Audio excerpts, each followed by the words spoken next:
The XFM Breakfast Show with Tim Cocker and Noel Gallagher.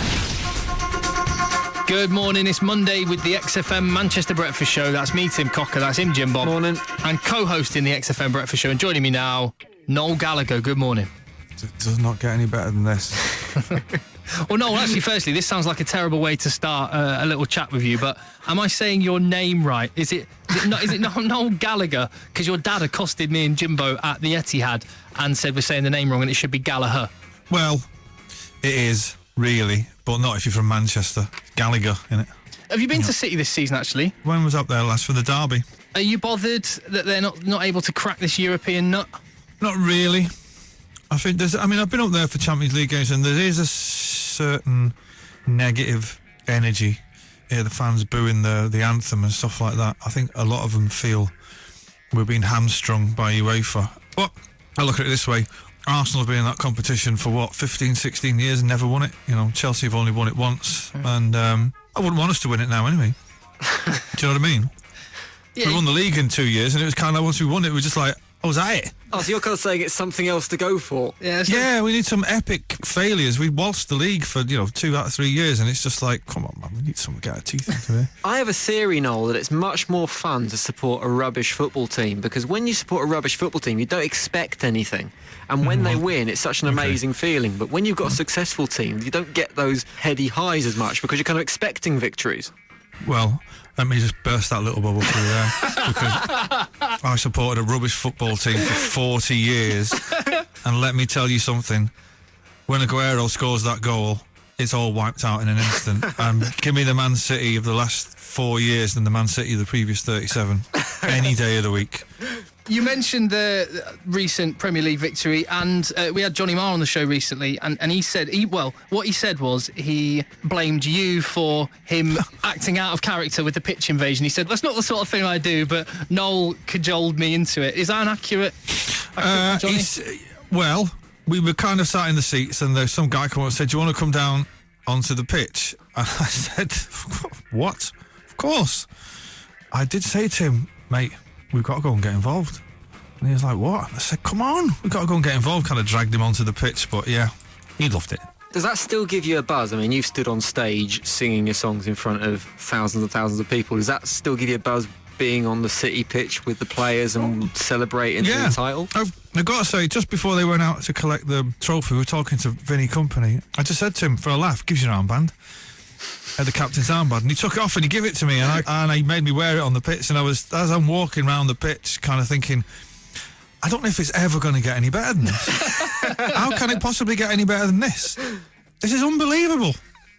Kill me now. But surely there's footballers, even in that City squad, that will watch you on a festival stage with a guitar and the crowd in the palm of your hand, and they'll have exactly the same thoughts. It's funny. I've met, of course, a lot of footballers down the years, and all they are kind of fascinated by the rock star thing. But they do it every Saturday, and they've caught for a lot of criticism, and they've got to be athletes. So it's like saying rock stars.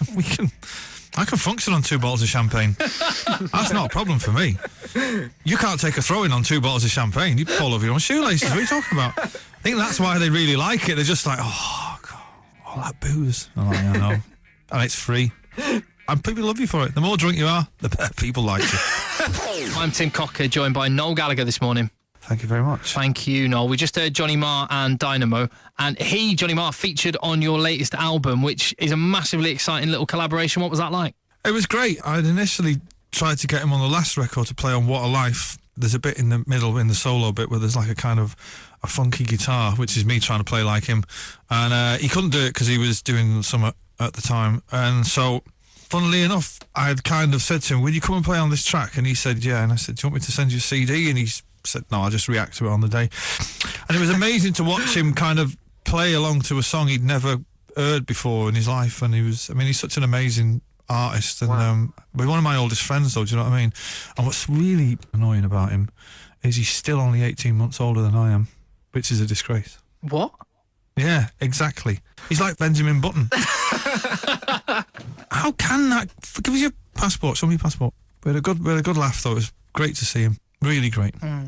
there's been a lot of reminiscing and nostalgia this year. A lot of talk of all the different anniversaries. You probably have a different anniversary every single day of the calendar. Listen, I can put up a calendar on the wall. I can sling a dart at it blindfold and it'll land on an anniversary of something. What's that? February the 29th? Oh, you know that's the anniversary of let's flick through here, of Liam's first arrest. What do you think? Right, if you can get yourself in the mindset of yourself in 94, what do you think you would have said of your album that's out in March? This new one? Yeah. What would I have said about it? I would have said, if only we could be that good. One day we're going to get to sound like this guy, whoever he is, the genius. He looks a bit like me. Actually, smells a bit like me. Hang on a minute, what's going on here? He'd have been so in awe of it. He'd have eventually come down off whatever drug he was taking that afternoon and would have been forced to admit that the 2015 Noel Gallagher was vastly superior. He would have probably set out to destroy me. But there you go. He was always a bit of a whacker, that young lad. Noel Gallagher is on the Xfm Manchester Breakfast Show, co-hosting with me. I'm Tim Cocker. Noel, what I don't know, what would you normally have for breakfast? What do I have for breakfast? I have some cereal or other, and then a cup of Yorkshire tea, the greatest tea in all the world. I agree with that. A cigarette. And then I will go and... do we want to go through the daily routine? No? We don't, do we? No. Let me move on and just say I've got an idea, right? You know those blue plaques that commemorate people and places? There's loads around Manchester. Let's commemorate some of the important moments in your life in Manchester. So firstly, a blue plaque, where would it be, the one that commemorated your first kiss? Oh, Irwood Road Park, in between Levenshulme and Burnage. Significant part of my childhood, Irwood Road Park, you know, playing football on the bowling greens, magic mushroom picking, kissing birds with moustaches. It's actually what a life was written about. I think we might have to get some blue plaques made up and take it down there. What about your first proper fight? First proper fight, I would have been at school. I probably would have got my head kicked in for being cheeky, you know what I mean? It's kind of, it's the kind of thing that's dogged me all my life. Was Liam the fighter? Liam was more of a trouble causer. I'm not sure if he actually seen it through to fisticuffs, but he was definitely a trouble causer. Yeah. What about somewhere you got thrown out of? If we had a blue plaque for that, I don't know, I was ceremoniously thrown out of the Midland Hotel one night by the police. Not Sting and Andy Summers and the drummer. That would have been great, wouldn't it? It was we were just causing trouble and got slung out into the street with bags. Great. Right now, Noel Gallagher is co-hosting the show with me, and I'm a parent, Jim is as well, but I think I might be failing, and Noel, I need your parental help if that's all right. I've tried to make sure I've exposed my children to good music, tried to bring them up right, but I've also not tried to force it down their throats a little bit, and I've wanted to let them make their own choices. At the moment, I've got a 6-year-old lad, nearly 7. He's choosing terrible pop music. Ooh. Should I try and force him out of this? My eldest lad is 7, and he and his younger brother, do you know who their favourite band is? It's either going to be someone great or someone terrible. You too. Oh, you see, I'd have that over what my lad Louis picking at the minute. Yeah, my 4-year-old the other day, he was at the kitchen table scribbling something, and he was just humming to himself, and this is very true. He was there just going, Sunday, bloody Sunday, Sunday, bloody... And I was like look at him there singing a song about terrorists. What was he drawing? He was drawing, you know, those ice creams in a glass. Hey, that's a joke there for you. Get that? Hey, I'm here all week. Thank you very much.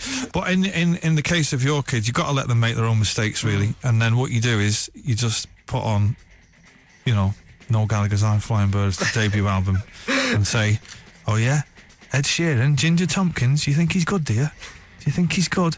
You think Ollie Murs is good? Well, get on this. Everybody's on the run's going to blow your mind, okay? It's almost like, again, because I don't know how he's hearing a load of these pop tunes, because I'm not playing them in the house, but this culture in 2014, it just infiltrates you, like Kim Kardashian last week. I felt assaulted by her backside. What did you make of that? Yeah, it's a kind of dream I've had as well. But don't tell the missus, though. But apparently that's her real arse. She's got arse implants. Is that right? I've heard this, but I didn't know if it was true. according to my wife, it's true. I mean, what maniac? Because just looking in the mirror and gone, you know what? I tell you what, mate.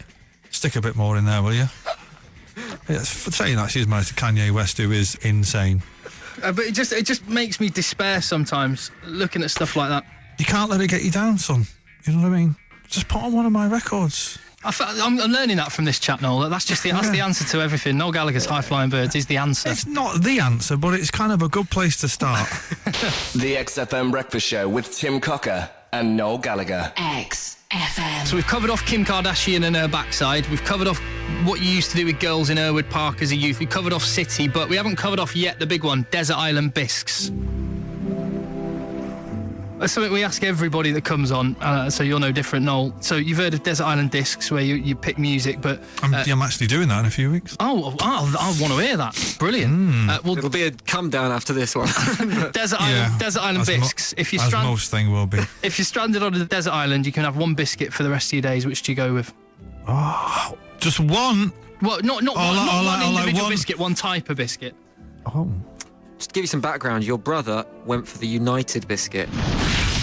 I'll tell you what was a mega biscuit. I just hated the name of it. Remember the United biscuits? Yeah.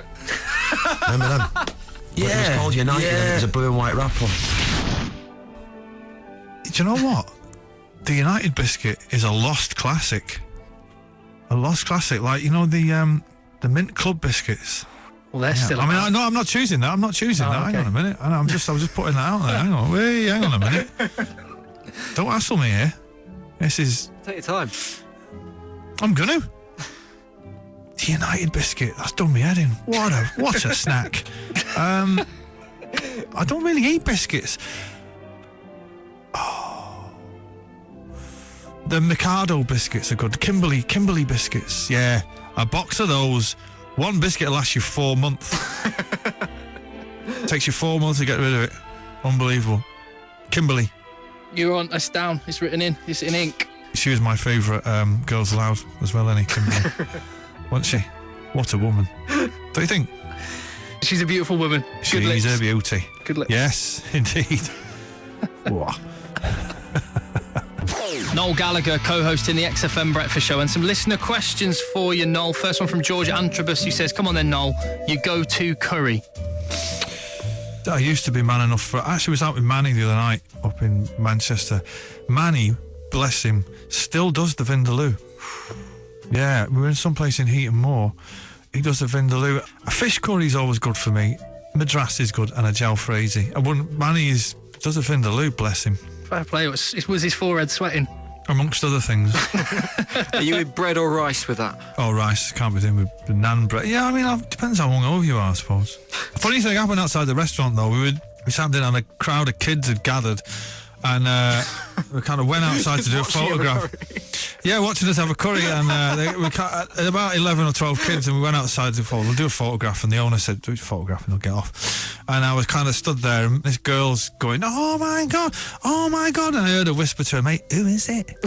And the mate said, he's off Gogglebox. Oh, wow. And she went, are you off Gogglebox? And I was like, well, amongst other things, yes.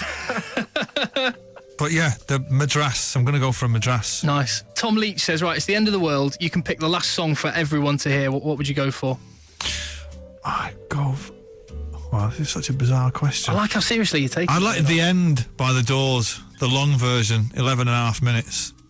Appropriate, yeah. That's nice. That's nice. This one, I was not expecting to get anything like this. Noel O'Brien's tweeted to say that his brother used to work as a steward at the arena back when it was the 9X and when Oasis were playing there, and that he lent you a Willie Donnelly Man City shirt from 1976. He lent it to you and you went and kept it. And he thought it was gone forever until he saw it in the background of an interview that you were doing on telly the other day. Noel O'Brien says he wants his footy shirt back. Right, for starters, so someone's just there casually carrying Willie Donachie's 1976 League Cup final shirt. Yeah, mate, we're having a kick about. You haven't got a football top on you, have you? Oh, actually, I just thought to myself, Willie Donachie, that's nonsense. Right? What's happened is this. I've turned up for the sound check. There was an old boy who was waiting outside the gate, right? An old fellow with a flat cap. Your stereotypical northerner. And he had a plastic bag, and he said, "Can you give this to your brother?" And I said, "What is it?" And he said, "Just have a look at it." And off he went, and it was Willie Donachie's 76 League Cup final shirt. Wow. And I thought, give it Liam? Oh my God, how senile are you? He ain't getting hold of this. So about 4 days later, he was going, "Hey, does some geezer give you a football top for me at the 9X?" So I was like, "I don't know what you're talking about, mate." So to answer to you, Noel O'Brien, you're not having it back. And I've told, in fact, I was on my last tour, Willie Donachie came to see me.